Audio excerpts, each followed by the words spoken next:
They are CEOs, COOs, and CFOs, women ditching their traditional 9-to-5s to venture out to start their own businesses. The fact is, Black women now account for the fastest growing number of entrepreneurs. Tonight, we take a look at women who are tapping into the deep wells of business acumen and thriving along the way. Good evening. Welcome to our monthly special edition of the Daily Drum, a collaboration between 96.3 WHUR, HUR Voices, and WHUT-TV. I'm Harold Fisher. Tonight, in honor of Women's History Month, we present Boss Ladies, Black women entrepreneurs charting their own paths. And tonight, you're going to hear from women who are redefining what it means to be large and in charge. As always, we have a great panel of experts to lead us through this topic. And of course, we will not be taking phone calls, but we invite you to join the conversation online using the hashtag BossLadies. This evening's discussion is being streamed live on WHUR.com, Facebook, and YouTube. My guests are Ty Heath, Global Lead for the B2B Institute at LinkedIn and co-founder of Transform Her. April Williams is the CEO and owner of the Kennedy Consulting Group. And Nicole Parker is principal and CEO of the Ellison Group. Ladies, thank you so much for joining the conversation. Thanks for having us. Thank you so much. Thank you. Yeah, as I said at the beginning of the program, women are the fastest growing segment of the small business community. Ty, does that surprise you? Not at all. Not at all. It just shows the resilience, the determination, and it's what I see within the community of Transform Her folks, whether we're in corporate, whether we are entrepreneurs, or even in the space of venture capital. I see women on the move. You're right when you say Black women are the fastest growing group of entrepreneurs. It's just amazing to see the number of businesses growing and even the investment happening during the pandemic. It's really amazing to see, not surprising at all. What about you, April? In your experience, what have you seen when it comes to Black women entering this space and over the past several years? Well, I definitely agree with Ty. However, I would take us back to about 2008. After the major downturn, many of the Black women-owned businesses, or many of Black women in corporate America and other branches, begin to lose their jobs. And so this was their only source, so their only opportunity. So it really is not anything new. It's just that in the wake of George Floyd, we're beginning to hear more about Black-owned businesses. And after the Me Too movement, we're hearing about Black women businesses. But from 2014 to 2019, it had its fastest growth, and 50% of the women-owned businesses that were started are by Black women. So yes, we're just now actually starting to hear about it, but it's been pretty accelerated for quite some time. Mm-hmm. So Nicole, you know the saying that business is the economic engine that powers America, specifically small business. In your opinion, what parts do women bring to that economic engine? For women, I think, and for Black women, we have to walk 3 times as fast, right? The African-American male walks 2 times as fast as a Black woman. It's about being the CEO of your own happiness, right?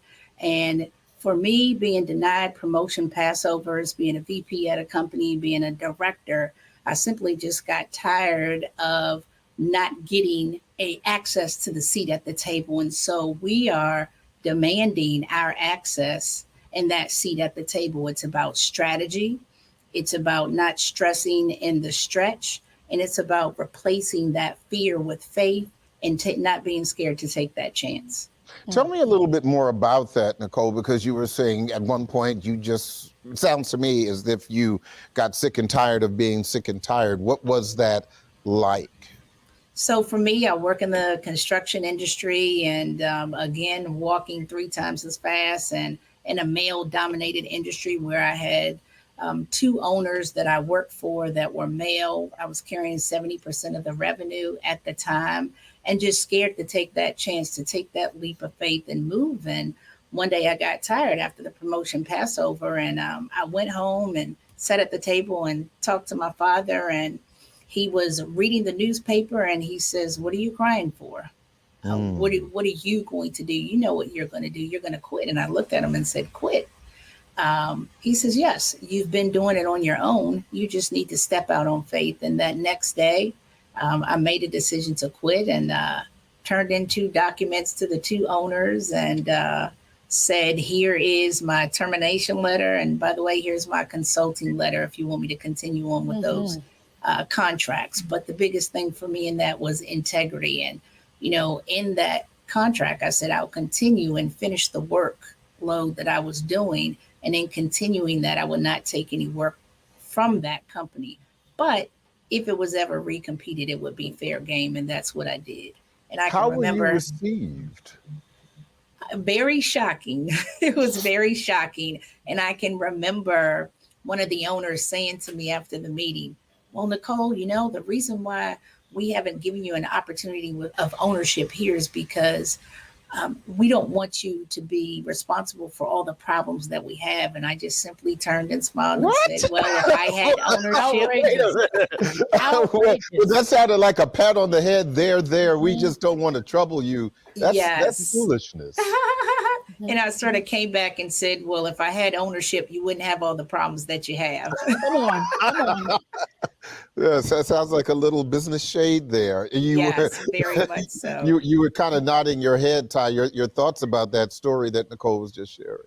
Yeah, I mean, we've done work to try to understand how Black women are received in the corporate world, and also when making decisions to leave, and also how people are seeing the value alongside doing the corporate job. And we've gotten some really interesting thoughts. So I was just laughing a bit because we did a survey with 1,000 Black entrepreneurs to better understand the experience. And one of the things that I think is interesting that we're seeing is a mindset shift in terms of the way that corporate sees Black women doing business alongside a corporate job, and also how it's being received by employers who are, once you leave, the way that they receive the value of entrepreneurship and making decisions to work with that business again. So for example, we found that 51% of these businesses are actually, receiving entrepreneurs, very well in terms of doing business alongside the corporate job, which I actually found surprising. But it goes back to that mindset of that more accepting of doing remote work. It's a total transformation that's taking place. Yeah, talk to me a little bit more about what you've seen as it relates to, women walking away from their 9 to 5, right, and jumping in. Do you think that some of them are jumping in blindly? What do they need to know for women who may be considering doing that very thing? Yeah. So what corporate America needs to understand, and it goes back to what some of my fellow panelists are talking about today, is that Black women are multi-hyphenated entrepreneurs leaving for a number of different reasons. So whether it's financial security, whether it's job fulfillment or career growth, we're finding that Black women are motivated to create generational wealth for families. And so it's that additional income, it's security. And for many of us, including myself, I used to run an agency, and I'm again a part of a Transform Her community, which it encompasses many different Black women entrepreneurs and women of color entrepreneurs. What I hear is that additional side hustle, or we're juggling additional side hustle, we're juggling 9 to 5, and we want to be respected and received when it comes to the corporate honoring the space for Black women to really invest. So in our survey, we found that 33% of Black women feel that full-time jobs as an entrepreneur, they feel like they've been overlooked for career opportunities because they're doing in a job in addition to doing entrepreneurship. So I think there's an opportunity for us to continue what I just pointed to, that a mindset shift in the way we receive entrepreneurs. I think what it illustrates is a resilience, a determination, an ability to manage time well, and that should be an asset to a business rather than something you look at as that taking away from the ability of a Black woman to deliver. So, yes, so we just, especially during the pandemic, as was pointed out, more Black women founders are pursuing entrepreneurship, and the remote working has given more flexibility and control. And I think that's what people want. They want the space to build generational wealth. And also, it doesn't mean that we're not also contributing amazing value to the business. Right. April, what do you think are some of the misconceptions about owning your own business? Some people think that, well, you're going to jump in, own your own business, and now the only boss you have to answer to is yourself. You can have mornings off or long weekends. Talk to me about what you found in that space. Well, you are always going to be answering to someone. If you are a consultant like I am, I have clients, and my responsibility is to communicate with them and to be accessible. So that is definitely a myth that if you are a Black woman in business or any individual in business, that it's just easy. Now, I will say this, is that there is a certain type of naivete that helps to protect you. Because it obviously is not a walk in the park. Obviously, a lot more people would be doing it, would be leaving their 9-to-5 jobs. But I believe that Black women are doing it. If I can encapsulate it in just one word, I would say liberation. Liberation of mind, liberation of body, liberation of your spirit, but also it helps to remove that financial cap. When you're working a 9-to-5 job, you may get COLAs here and there, but I have found that in my experience working on jobs, there is no path for growth.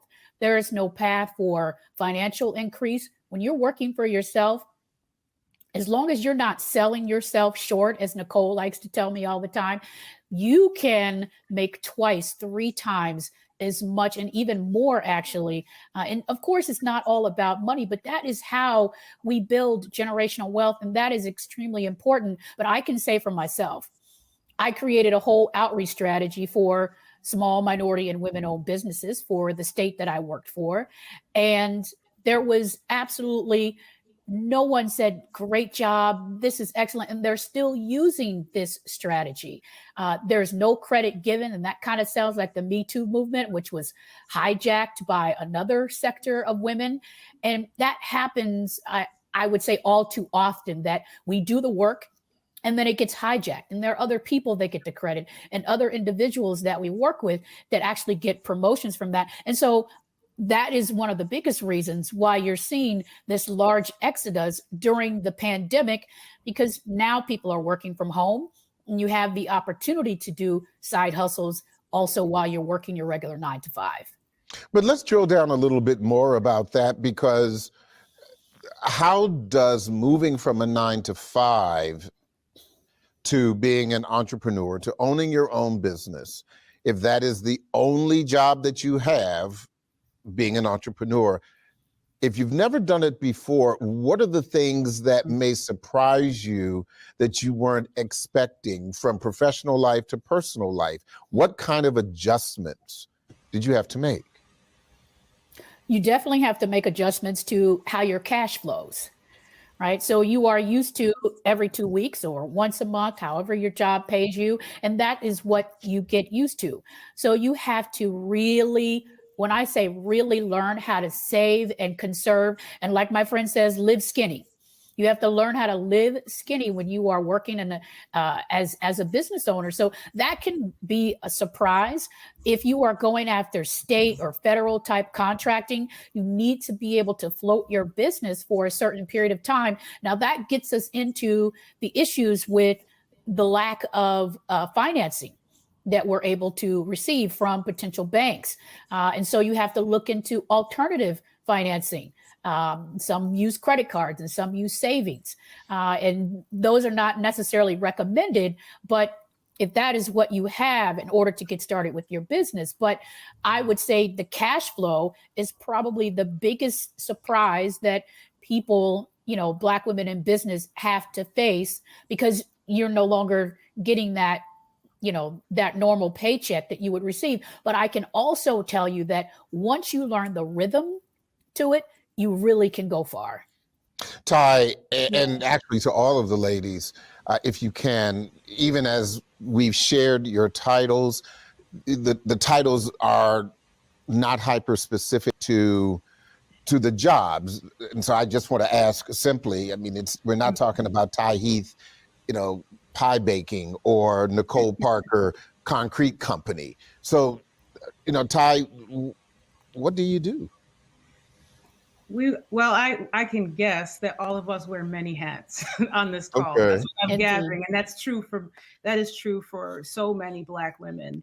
So my job, the B2B Institute at LinkedIn, yes. I'm Director of Market Engagement. Our B2B Institute at LinkedIn is a think tank, and we look at marketing effectiveness, working with leading researchers and academics. So it's behavioral science, and I try to apply that to everything, including how I think about this topic we're talking about today.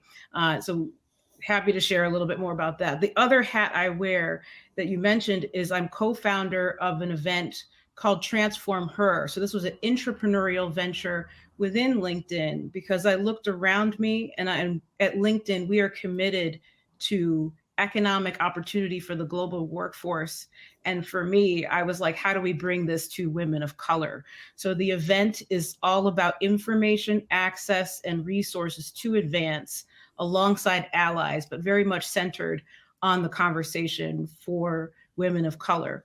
And then the third piece that I always support, and this is where my passion for this topic comes in, is that I am an entrepreneur, will always be an entrepreneur. I ran a B2B inbound marketing consultancy for 3.5 years, and very much, experienced the, how do you think about your cash flow? How do you survive? How do I pay the people that are depending on me in my life?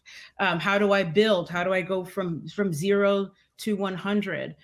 So all of these challenges are challenges that I've experienced, but also learned so many things and have so much gratitude for the skills, the resilience. I know if anything ever happened, I know I can build something. Right? Okay. So Nicole, we know that you are the principal and CEO of the Ellison Group, but what is the Ellison Group? What do you do? The Ellison Group, actually, Ellison is Nicole backwards and forwards. And how did I miss that? Wait a minute. How did I miss that? Okay, very good. A dear aunt who passed away actually in 2009, and she would call me mini Oprah. It's like, you work so hard and you're the next Oprah. But for me, I grew up in the construction industry right out of college, a business major, and fell right into construction. I worked for 2 large firms and 2 small. And after, building contracts for other companies, I said, hey, let me, if this doesn't work out starting my firm, all I have is me to bet on. And if I don't win, the resume will speak for itself. I can go back and get a job. And so I landed in the construction industry. We manage new construction projects from start to finish, beginning to end, open to close, in 4 areas: construction management, design management, technology, and facilities and logistics. So that is my day job. I would say my community service job has always been very important to me, to give back and to show other Black businesses how to gain a seat and get access at the table. And so 2013, we started the Ellison Group Foundation, which is an advocacy framework for teen moms. I had my son in college, and African-American males trying to find their way and get to that next step. So that's job creation, it's mentoring, it's etiquette, it's getting into college. And so that is huge for me. And then third, I actually train and speak on a lot of platforms for American Express and SBA for small business. So I am a small business mentor. Okay. Okay. I got it now. And Nicole spelled backwards. I don't know how I missed that. Very creative. Thank you. April, Kennedy Consulting Group. What do you do? Well, first, Kennedy is my mother's maiden name. So that's Okay. where the name comes from. But we actually work in the diversity, equity, and inclusion space, and specifically for supplier diversity. And so for several years now, I've had the opportunity to support small minority and women-owned businesses in ensuring that there is equity on solicitations and contracting. And that really, if you will, that is how many of our white-owned counterparts grew their companies, through government contracting, through the GI Bill. And so what I do is I analyze the marketplace to ensure that there are proper solicitation goals that are placed on these particular contracts. I also wear other hats, and I also do voiceover work. And I'm a professional singer as well, too. So, you know, I definitely wear quite a few hats. There is a product I'm going to be bringing to the market sometime soon, within the next few months. So indeed, like Ty said, wear many, many different hats. Mm. Earlier, you mentioned that Nicole told you never sell yourself short. Nicole, what did you mean by that? That's right. I'm going to refer back to that day being denied my promotion passover, as well as the people below me, when I was carrying 70% of the revenue for this company, and knowing what was coming in, because I had brought, again, 70% in, and knowing that the owners did not care about their people and what they did, but more so care about the profit. For me, it's not about the profit. It's about, as a woman, you know, we embrace challenges. We have focused mindsets. And when we bring that forward, the profit comes. And so for me, I've never cared about the profit. It's how I treat people and how I treat myself. That's right. First, and make sure that I gain that access to the table. And if I don't, and it's a no, that stands for next opportunity. That's something that I've said over the last 10 years. No means next opportunity. I will be back. I have to agree with that. I've had several no's, and those can be your greatest motivators. It can fire you up. It can tell you, you know what, this is not the right opportunity for me. And then there are several times where I've gotten a no for things that I'm more than qualified for, but it doesn't have anything to do with qualifications. It has everything to do with aligning with your purpose. And you might hear— What does that mean? What does that mean? The alignment of your purpose. I love the holistic phrasing of that, but some people are going to say, what does that mean? Right. Well, I was not put here on earth to be the host of the Daily Drum. That's not my purpose. We're going to stay away from that.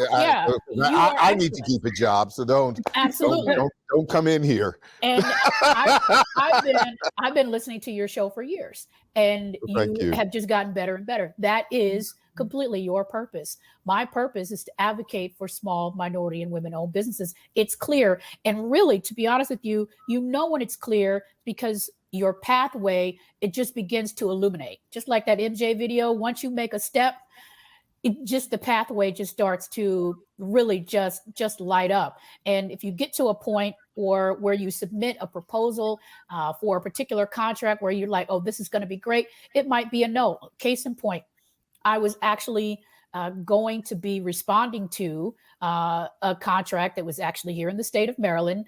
And there were a lot of hoops that I had to go through. And one of them being, I actually had to drive the solicitation to Baltimore in the middle of the day. That's very risky. I did not make it. I was 5 minutes late. And when I tell you, I sat in my vehicle in Baltimore and I just cried. It was the day where it was just a series of unfortunate events. My neighbor locked her and her dog outside, so she came while I was finishing up some last minute. And when I tell you, we have never been late submitting a proposal, submitting a bid, or responding. We've never been late. I called one of my mentors. Her name is Janice Montague. She talked me down off the ledge. And let me tell you, if you don't have those kind of women, Black women, like I'm very blessed. I have Janice, I have Sharon Jackson, I have Nicole Parker. And Nicole and I, we kind of go way back.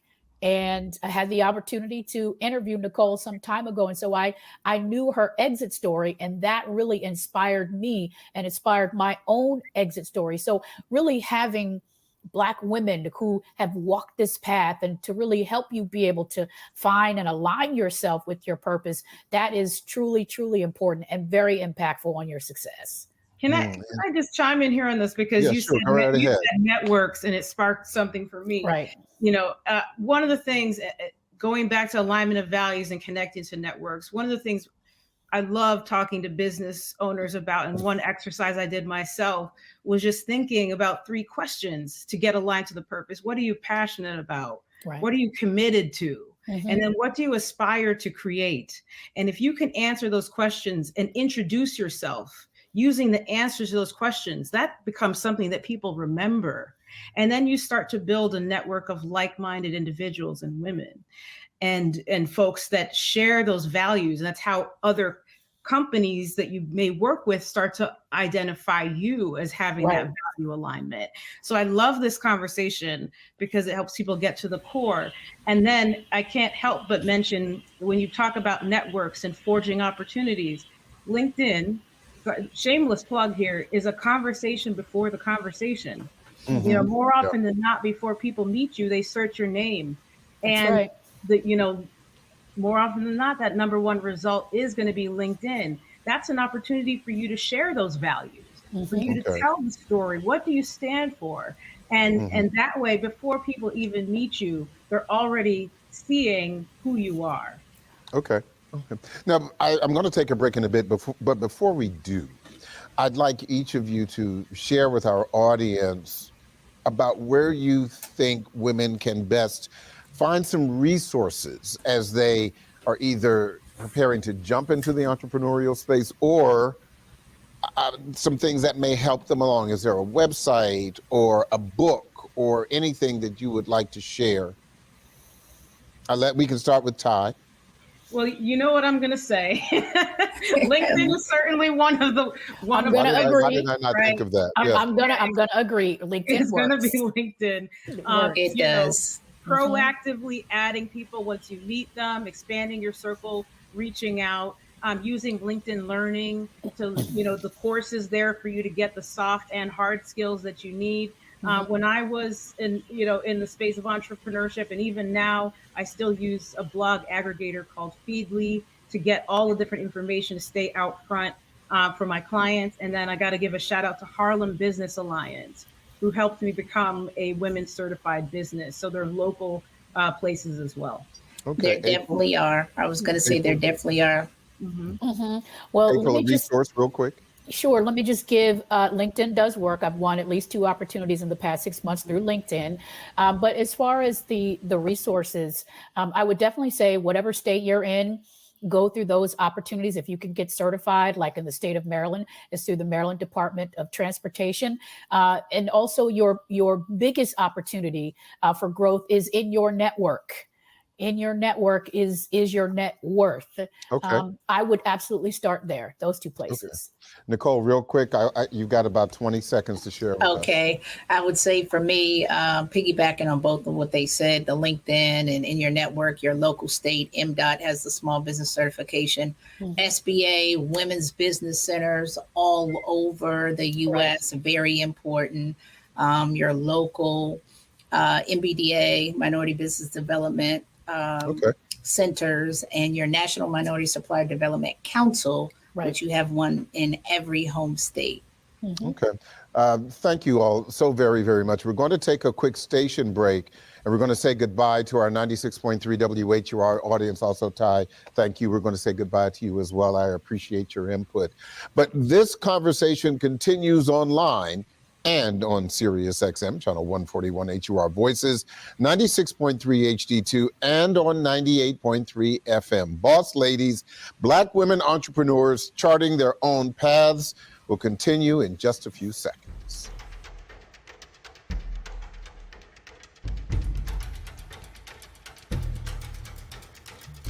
Thank you for staying with us. Our special edition of the Daily Drum, Boss Ladies, Black Women Entrepreneurs Charting Their Own Paths, continues right now. I'm Harold Fisher. A reminder for you, no phone calls tonight, but you can certainly join the conversation online using the hashtag Boss Ladies. My guests are April Williams, and she is the co-owner of the Kennedy Consulting Group. Also with us, continuing with us, Nicole Parker, principal and CEO of the Ellison Group. And now joining us is Joyce Sheffield. We're going to get Joyce on in just a bit. She is owner of On and Off the Runway. Let me start. Hey, Joyce, how are you? I'm good. How are you doing? Wonderful. Let me first start with something that we were talking about right before the break. Ty mentioned networking. So here's the difficult, but I think truism, and you can tell me what you think. Networking is so important in any business. But when you're talking about Black women, there are stereotypes about their inability to get along. True or false? What do you think about that? Absolutely false. I know that that's been the narrative, but we are changing. We are growing in so many facets of just coming together. As we know that this is Women's Month, so we are coming together, and we see now that we're stronger when we can build together and grow together. What do you think, Nicole? You know, I always speak on this. I think there can be sometimes potentially be challenges when we don't get along. And our goal is for us to all get along. But I go by the 3 C's. We certainly have to collaborate, right? There's enough business out here, but we go farther together when we collaborate.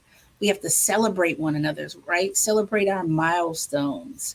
And most importantly, communicating effectively. And if we could just keep those 3 C's in mind, that's what gets us to the next step.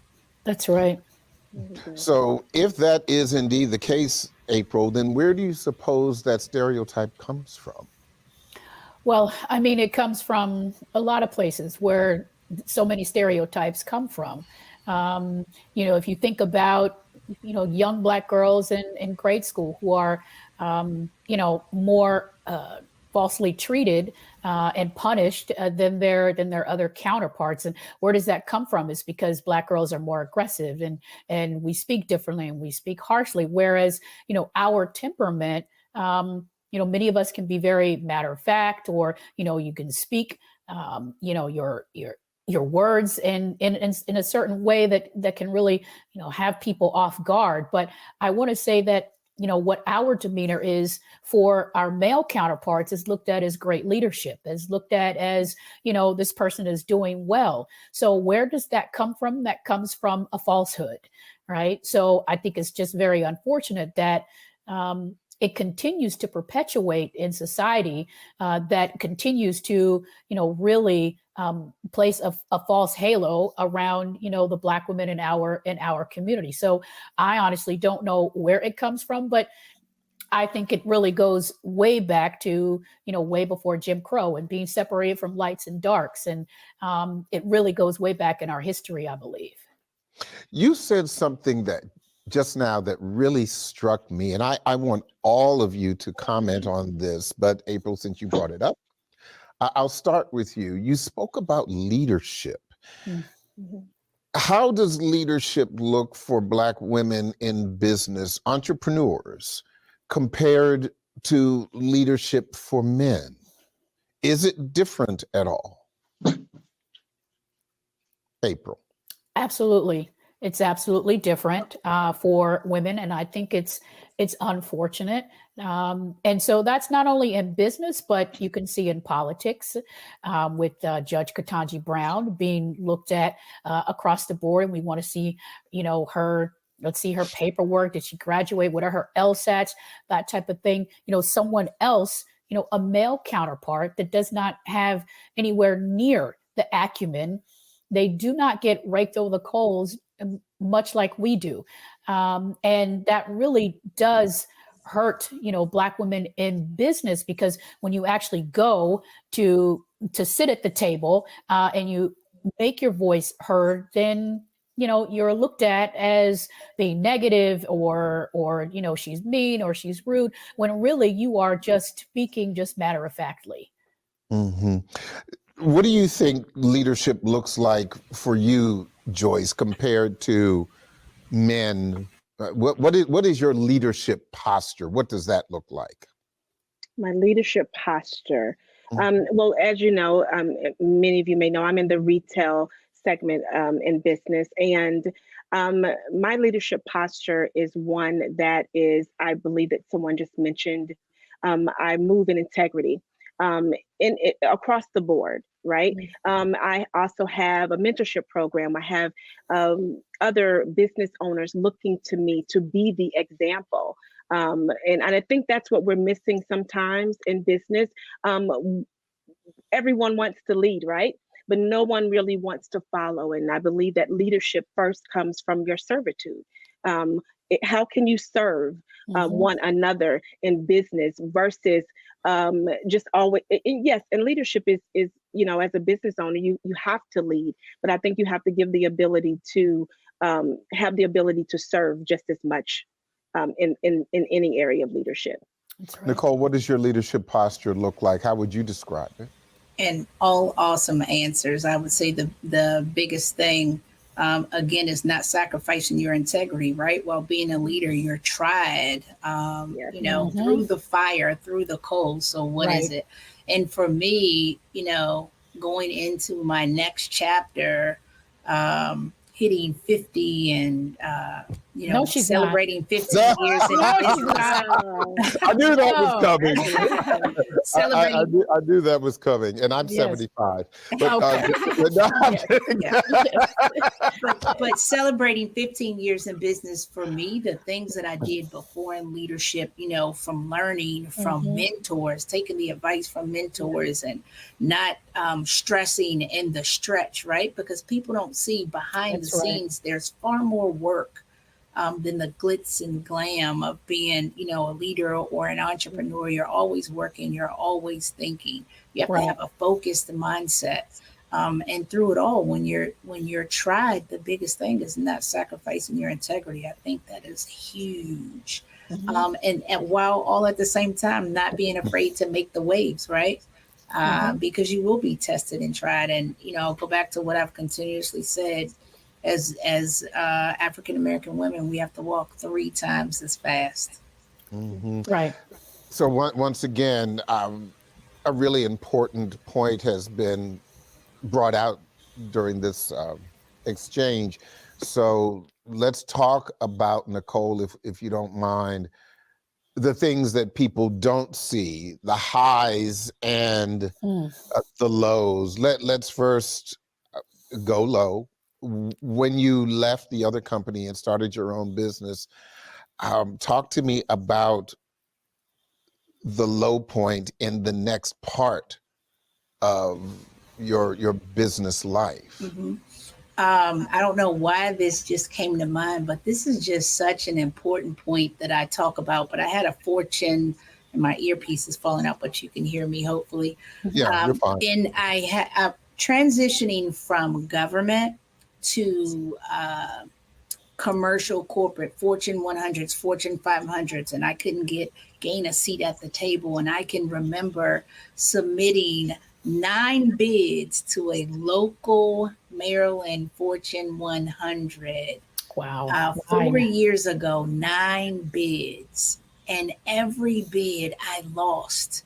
And so at that low point, I said, God, I know that I am not a loser. But I need them to tell me what I've done. How do I handle this? And I wrote a letter to the corporate office, to the board of directors. I researched who everyone was. And in that letter, I said, my name is Nicole Parker. I'm the CEO of the Ellison Group. I am in construction and project management. And by the way, I just lost the last 9 bids that I submitted. Could you tell me what I'm doing wrong? Right. What am I doing wrong? Because I don't have that answer. It sent a ripple effect and it gained the attention of this Fortune 100 company.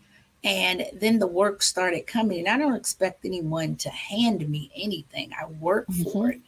But sometimes you have to just not be afraid to make the waves, but keeping that same posture, even when you know people aren't doing you right. Did you get an answer? Or I did. I got an answer and I got multiple contracts after that. Come on now. Okay, so I guess that was the high point too, Yes, right? that was the high point, yeah. But something like that in a low point, I would say the biggest part of gratification in the low point is showing others not to quit in the low point, because so many of us do, right? So many of us do. Because we think we can't make it or we're not good enough, right? Right. And for women, oftentimes we think we're not good enough. We are the heaviest judgers of ourselves.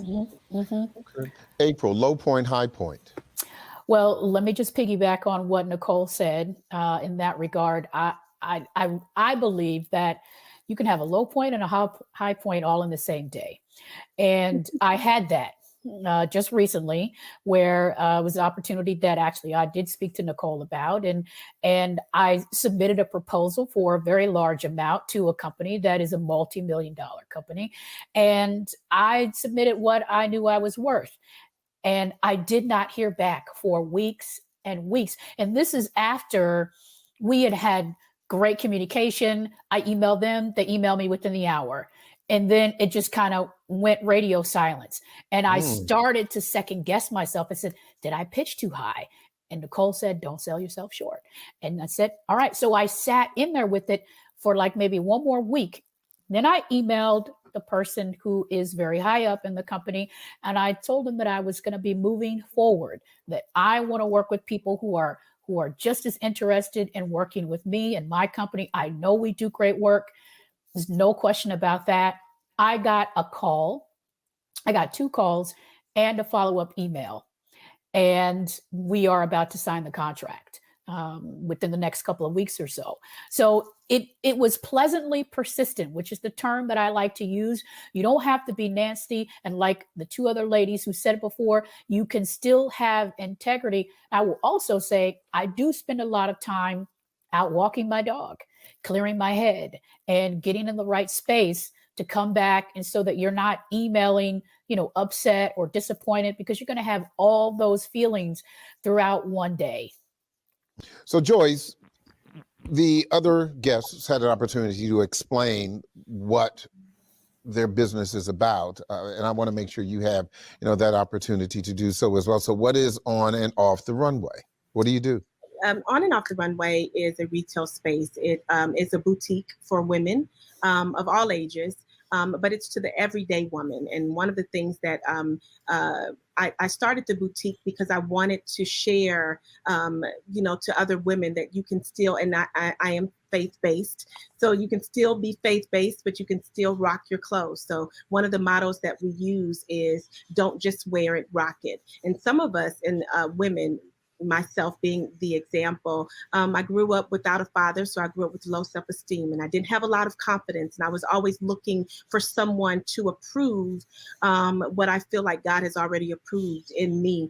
But so On and Off the Runway is just that. It's for women to see that we can do and be all that God has intended for us to be. It is also now spinned off into Behind the Runway, which is a community for women with like-minded entrepreneurs who are starting off in the retail space. When I started, I had no help. I would ask questions and dead silence. And so I wanted to Mhm. offer and share to the upcoming entrepreneur, the upcoming boutique owner, on an online boutique owner, that they can too have a resource in a community that we're building together to encourage each other, to build each other up, to provide support to one another.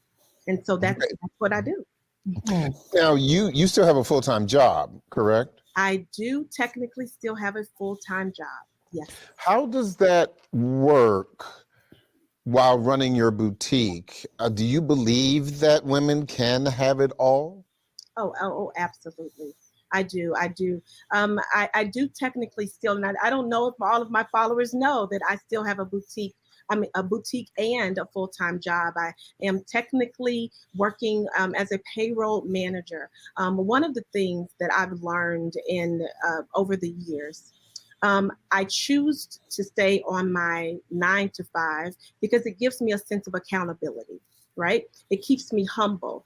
And this is just for me, because I know that we live in a world of social media that says, girl, get off your 9 to 5 and let's do entrepreneurship full time. We have been able to, our last revenue was right over $1 million over the last 2 years. And it was nobody but God. I mean, and of course, I could quit my 9 to 5, but I choose to keep it because I'm able to do it now from home. We figured out around the world now that you can actually work from home and still be productive and still, you know what I mean? So I'm loving the fact that I'm still able to do all of the different things that I love to do. I heard someone say that they're a professional singer. I'm a singer as well. I'm a praise and worship leader. I'm a wife. I'm an aunt, and I'm a daughter. Yes, we absolutely can have it all. It just you have to continue to remind yourself that I can do this every day. Through the fear, I tell myself, just walk through it. Fear is inevitable, but you just have to walk through the fear. Right. Nicole and April, but I'll start with Nicole. Nicole, with more women entering the entrepreneurial space, whatever job they are creating for themselves, do you believe that that means that the playing field has become more level, or do you think that one has nothing to do with the other? I do believe that the playing field is becoming more level, especially since COVID and all that has happened. And so many more women have began to, create their entrepreneurship journey. So in this day and time, I would say, yes, I believe that. But in starting that journey, I think that we all have different boxes to check. For example, myself, when I left, my son was just going to college when I left my job, but I transitioned from that job. As I stated earlier, I, gave my job in one hand, my termination letter, and in another hand, I gave them, an offer to be a consultant that they couldn't pass up because I was carrying 70% of the revenue and I brought the relationships there. And so whatever box you have to check, you have to do what works for you. I think that is so important. And I stayed at that job for the first 4 years of my entrepreneurship beginning journey as a consultant. And then they became my subcontractor. So that goes back to the integrity. I didn't know that. And not, being bothered by how someone treats you, because you never know when they may need you or you may need them. And so I say continue taking action and hold your head up high. April, is a playing field more level now with more women entering the entrepreneurial space? Absolutely, because what I am experiencing is that I can reach out to one of the mentors in my space or one of my, Black female entrepreneur counterparts at another company and say, hey, here's what I'm looking for, or here's what I'm needing to do. And they literally take the time to speak with me or to connect me with someone. Tawanda Livingston comes to mind. She's a great champion for small business, especially Black women-owned firms. Absolutely. I'm starting to see more of my Black friends, whether it be a 9-to-5 or entrepreneurship, just making gains. And I believe that, looking back on what Nicole was saying, the term that I would like to utilize is the word pivot, right? You always have to be able to pivot. If you can pivot faster than the next firm, then you might be a subcontractor or you might be a prime contractor on a potential opportunity. It just depends on your ability to be able to take what the market has dished out and be able to pull those pieces together and pivot. But yeah, I would say overall, I am seeing this playing field being more leveled. And I believe because we are just not going to continue to accept the way that it's been before. It's been just not great, right? Working twice, 3 times, 4 times as hard, staying late while everyone else, leaves and still not getting those promotions. So yes, I'm seeing some progress. I only have a few minutes left, and I wanted to give each of you a chance to just share some expanded final thoughts. And I'll start with you, Joyce. Where does your responsibility lie moving forward with this entrepreneurial venture? My desire and focus is to give back. If I had the opportunity,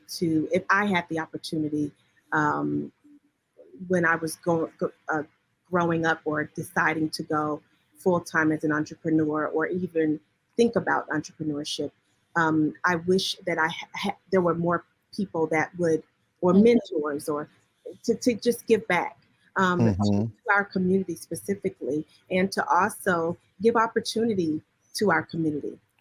To be a voice in our community, to say, girl, you can get up from there. I know that this has happened, and I know that you've gone through this, and I know that you may haven't gotten a seat at that table, but just as the other ladies have said, we have to learn to build our own tables so that we can sit those who's waiting, and for us to be the example to continue looking on. Okay, Nicole. Wow, I just want to echo what she says. That give back is so huge for me. When I started the entrepreneurial journey 15 years ago, a lot of people asked me, why don't you have partners? Why didn't you have partners? And, there wasn't anyone at the time that had the same mindset or the same, focus to develop an entrepreneurial platform. So, while it was me for so long, my desire now and focus is just in giving back to the community, but giving back while educating them that they can do the same thing because we're no different than them. That's right. And there's no rule book or Bible or process or procedures to entrepreneurship, no matter what sector you're in, right? It's all about that communication, collaboration thing. And I think that's huge. April, I'll let you have the last word. Yes, I definitely agree with the other 2 speakers in regards to that. I would also say in regards to giving back to our current community, also honoring those who have come before us. My grandfather was a sharecropper in the Deep South, and my father, he had no formal education. He could not read or write. My father also worked in those same fields. He had a 3rd grade education. He ended up starting a painting contracting firm. Myself, I have a master's degree. I own a company. I own a home. So each generation has gotten better and better. So absolutely, we must also honor those who have come before us by pouring into the current generation. Well, thank you so much, ladies. Well said, all of you. And I really appreciate your time. And I want to thank you for sharing your stories and perspectives for tonight's conversation. I really appreciate it. Thank you so much. Thank you for having us. And finally tonight, as we all know, there was a time when Black women business owners did not have the recognition men did. But things have changed, and the larger business community has had to recognize they are not just contributors, but breaking through the walls and carving their own successful paths. They are here to stay, writing a new history for those coming behind them to learn from. I'm Harold Fisher. Thank you for watching and listening. Good night.